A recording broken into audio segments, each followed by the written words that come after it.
What do you need to really carve with detail? What type of equipment?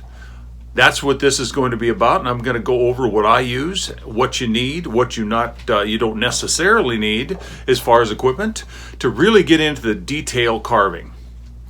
So here we go. Let's start going all over it. Thanks for stopping in. Let's go over what you need from one end of the system to the other. Starting out with the part that touches the wood or whatever type of media you're going to be carving or engraving, the burrs. Now these burrs that I use in a pneumatic tool are various different shapes of diamonds or carbides, but they all have one thing in common. That shaft is a 1/16 of an inch in diameter. Now with something that small, you can get some incredible detail. These are much like the ones that a dentist uses on teeth. They're tiny and they move at an incredibly fast, about 250,000 RPMs. So that moves through almost any media like a hot knife through butter. So you've just got to be able to control them. It takes practice, but you can do just incredible detail. How do you do that detail? You do it with the handpiece that goes in, that the burr goes in. Okay, now this handpiece is run pneumatically. Air blows through at about 45 pounds pressure. And let me show you when you're going to have a burr. The burr is put in. It's just put in the end. And then it fits in the cowlet with pressure, with friction. There is no click or anything that you have to turn, no tool you have to use to remove it or put it in. To remove it, you just push the plunger at the end and it comes out. Now this little tool, this is basically the same as you're going to see in a dentist chair. I mean, it's using the same technology. Now, if I put some air to this right now,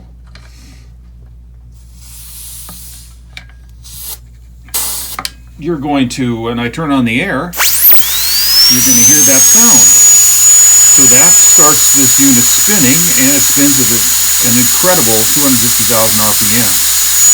So that's what's involved there. Now, moving down through the hose is also connected to a little switch. You got to have a switch, otherwise you can't just turn off your unit and turn it on when you need it. You have to turn off your compressor, which is a little bit of a headache. But you move up to what is called the regulator. And this particular unit is an oiled unit. So it is a regulator that keeps the regulation of you adjust the regulation of the airflow. Here it's about 45 pounds per square inch. This is a lubricator that runs oil through just tiny droplets in the air as it's forced through to keep the turbine in this little unit, to keep that turbine lubricated. There are oilless type hand pieces out there. They're okay, there's nothing wrong with them, but if you do it a lot, they tend to wear out quicker than an oiled unit. So that is the main system. Now you connect that to your air line, which goes back. In this case, in my studio, I have both my air line and my dust collection system going through the wall out to the garage. I have a dust collecting system here through this hose, and I also have it set up with a infrared on-off switch for the dust collecting system. So turn that on, turn it off when I need it. Very imperative you are using anything that has to do with wood. This is very fine dust, so you want to suck that away. If you don't have the money to go into something like that, at least have a small fan to the side, much like this little old fan. Have a little fan that blows it away from your face, because sucking in dust all your life can be detrimental to your health.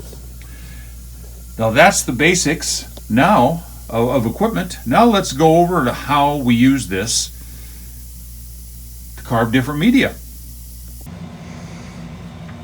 This is out in my garage, and this is my compressor that I use for all my pneumatic tools. You don't have to have one this big. You can use a little pancake one, many different types. You don't have to go real big on it. But I will say this, the more volume you have in the tank here, the longer it will go before the motor starts up again to refresh it. So that's the reason although I don't need any more, I could get by with a much smaller one. I use one that's 21 gallon because with my little pneumatic tool, it takes a long time to empty before it starts kicking in and starts filling it up again. I also have hooked up into my studio a dust collecting system. As you can see, the hose going down there, and it goes into the wall just like that. Once again, something you don't necessarily need. Say you're out in your garage, just a fan to blow the dust away so you're not breathing it is fine, but it's up to you what you do. But that gives you an idea how I have this set up out in my garage. So the question arises, what can you actually carve and engrave with this? Well, of course, you can carve wood. This is the gun stock with some scroll work done on it. You also can engrave glass. You can carve bone. This is a bone shot glass that's going to be a project.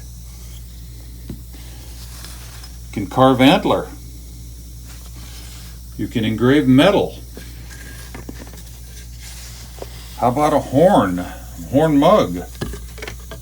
You can certainly engrave on that. There's so many things that you can do.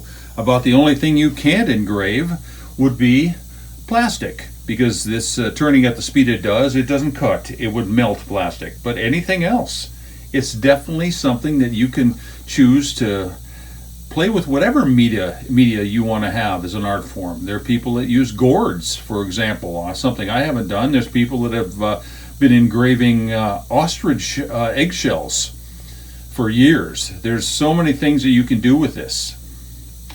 So just leave it up to your own imagination. I'm going to show you how you do a few of these different items coming up. Okay, let's see how something like a couple of leaves are taken care of by this tool. I have on here a what's called a football. It's a diamond encrusted bit in the shape of a football, and I'm going to do the outline with this.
I think you can hear in the background that the compressor just kicked in.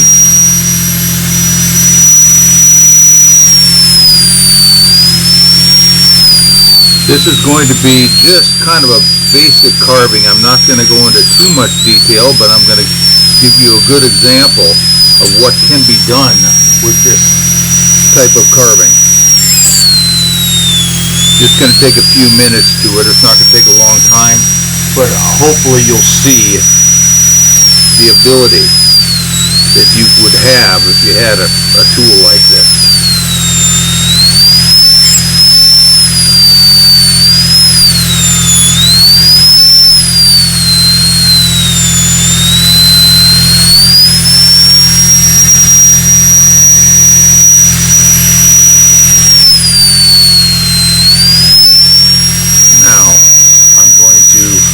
do it a little bit, not quite as deep along the edges here, because this is between two leaves, so this isn't going to be quite as deep.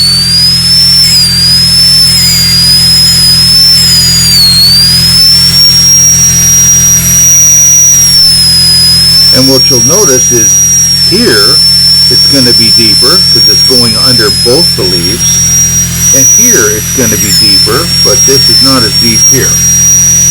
Now, what we're going to do is just put a little bit of depth in these leaves by changing them out for a different type of bit. And I'm just going to get a round carbide bit. Nothing really crazy, just a larger round carbide bit, and I'm going to just put some shape to these leaves. Like I said, I'm not going to do a lot of detail. Start this up, and you know how the veins of a leaf go from here to the center. So we're going to figure the center is going to be the deepest point, and then we're just going to just go in from there.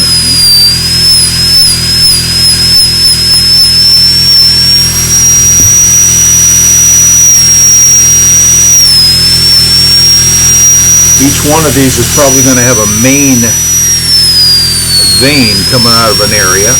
For example, this has probably got a main vein coming out of there. So you just kind of bring it in with veins from there.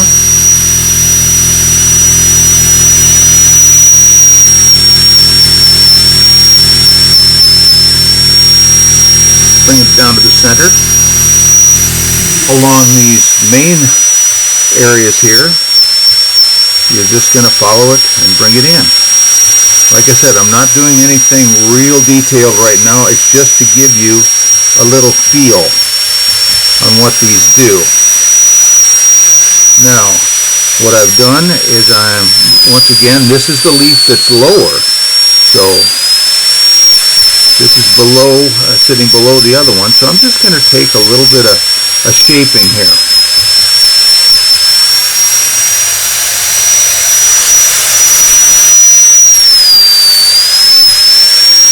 Probably got another one there.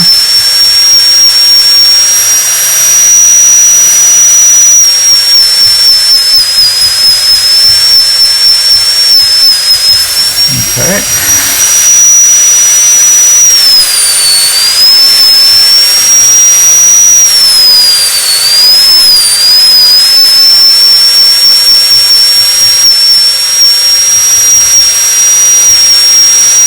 Now that I've got a general shape to that, what I'm going to do, just to make it a little bit more smooth, I'm going to take a round diamond, and this is going to be a relatively big diamond, a big round, and you're going to see it right there, and I'm just going to shape the areas that I've put in. So I'll kind of follow that line, just going to take the rough edges out of it.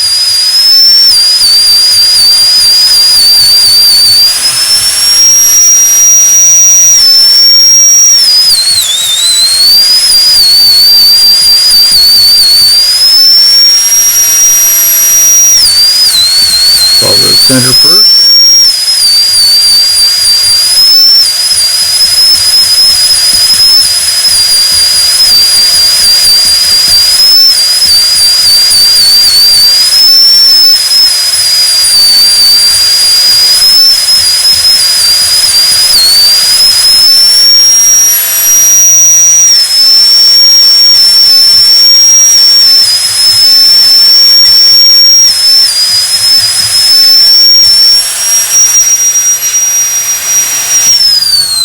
Okay, let's kind of see what we got. This should give you a little bit of an idea what you can do. And I'm going to pull the pattern off it.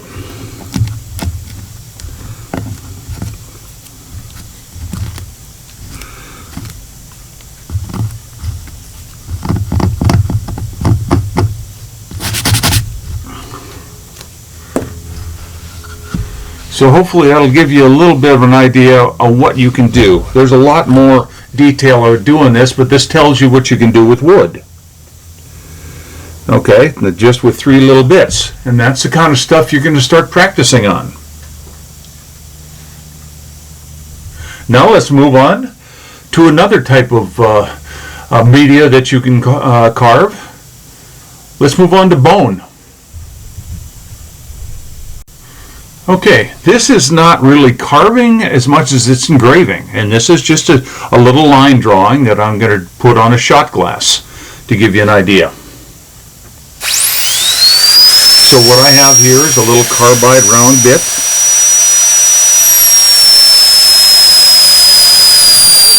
I'm just going to follow it around.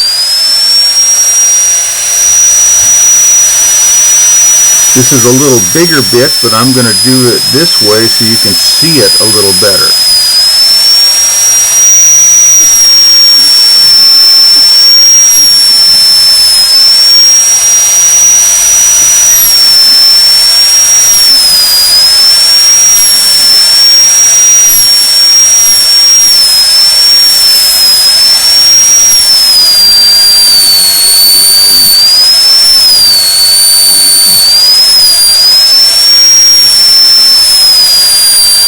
This is more just the feel of an antelope, or in this case, this is an African wildebeest line drawing.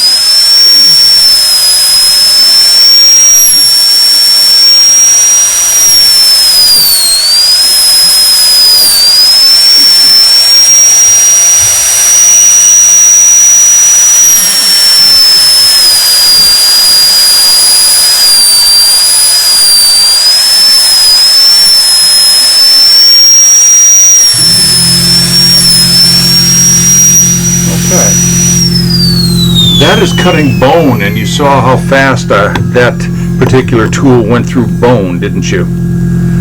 Now generally something like this you're going to maybe paint these, or in the old, well, they put ink in this. It'd be almost in a way kind of considered a scrimshaw.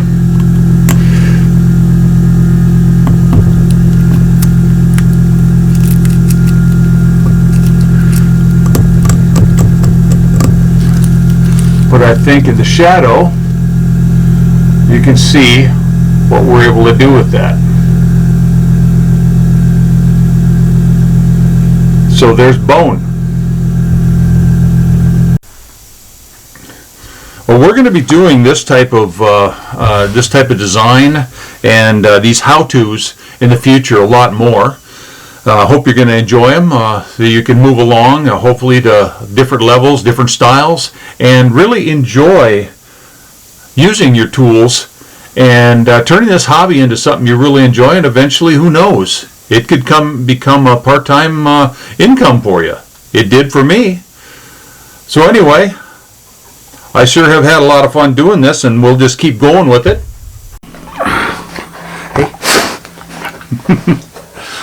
Well, I hope you enjoyed that. If you got any questions on the equipment or anything I carved there or how I did it, any type of information on the Burrs, please put it in the comments. And let's keep moving forward and have some fun. Tell your friends if you know anybody that might be interested in this, because I want to keep teaching more people. It's a lot of fun.